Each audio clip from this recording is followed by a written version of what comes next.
Have you ever planned something so perfectly, so carefully, that you could already see it in your head before it even happened? I could see his smile.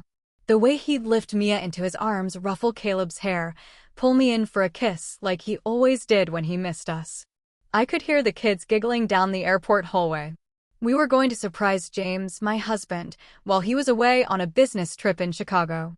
And for once, I thought, why not we bring the joy to him?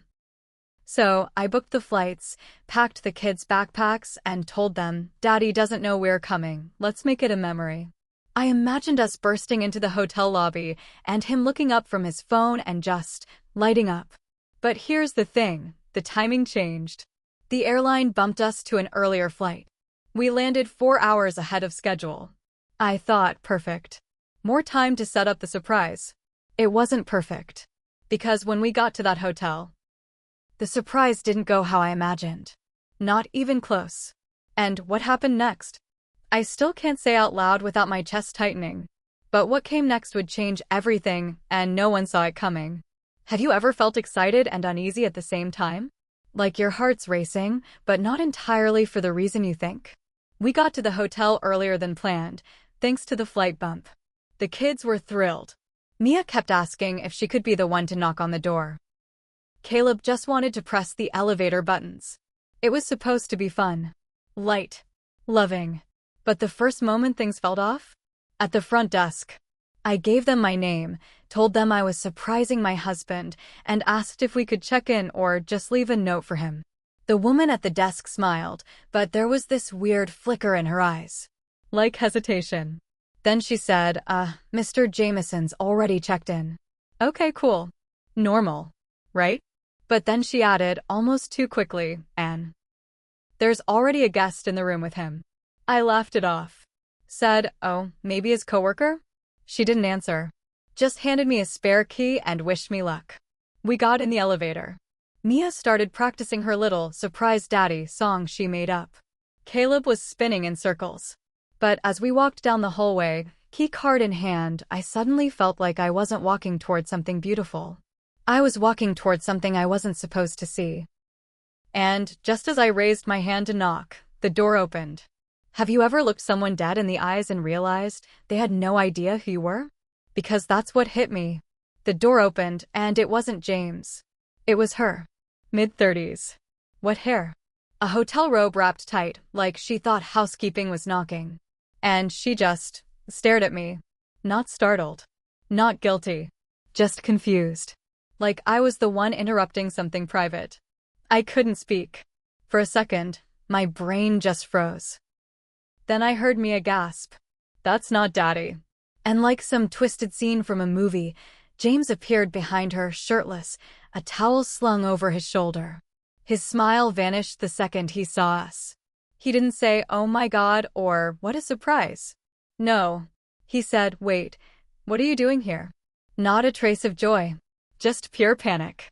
Mia screamed, Daddy, and ran past the woman, wrapping herself around his leg. Caleb followed. They didn't know. How could they? I had my phone out, still recording. I was going to capture his face lighting up. Instead, I caught this. The woman stepped back, looking from James to me, finally connecting the dots. James tried to speak. It's not. But before he could finish, the woman turned to me and said the one thing that made everything worse. And no, I wasn't ready for it. Have you ever heard a sentence so sharp it doesn't just hit you? It rearranges the air around you? Because that's exactly what her voice did.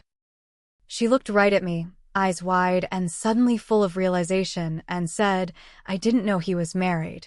Just like that. No hesitation. No shame. Just truth, or what she thought was truth. My stomach dropped so fast I swear I felt the floor move. James spun toward her. Just don't say anything. His voice cracked not from guilt, but from fear. Fear of the truth getting ahead of him. I grabbed the kids. Gently, because they still had no idea what was happening. Come on, sweethearts, let's give Daddy a minute. Mia looked confused. But Mommy, aren't we doing the surprise? I nodded, forcing a smile I didn't feel. We did. We just surprised him a little too much. She giggled. It hurt to hear it. I pulled them into the hallway and hit the elevator button, my hands shaking so hard I nearly dropped the phone. James rushed after us. Sarah, wait. It's not what she thinks. It's complicated. Complicated. What a disgusting word. In the elevator, the doors sliding shut, I felt my throat tightening. Mia tugged my sleeve. Why was Daddy acting weird? What do you even say to that?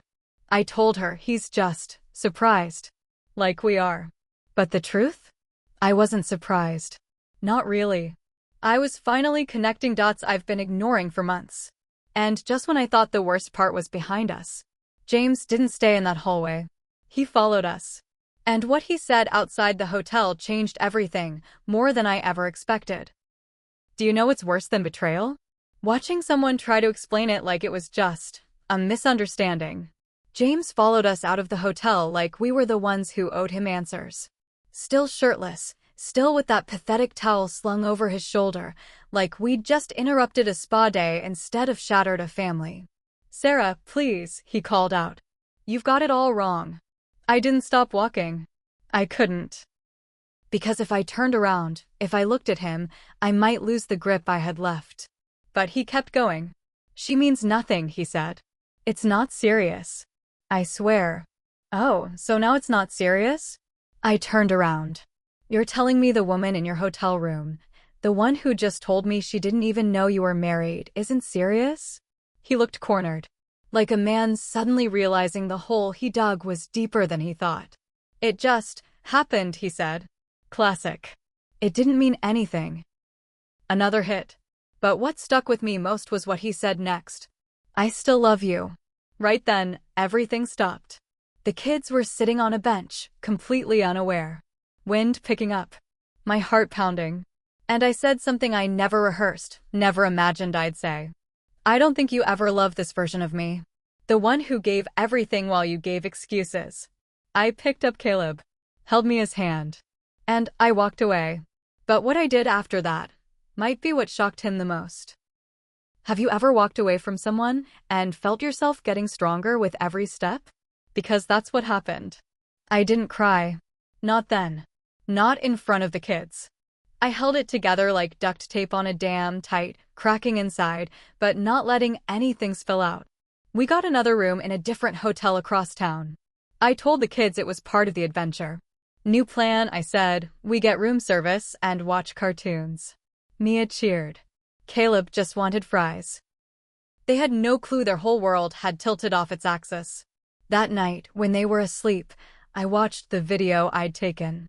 The one where they ran down the hallway, excited to surprise their dad. I saw the joy in their little faces.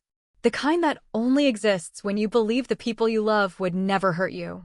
And then, I watched the exact moment that joy was taken away.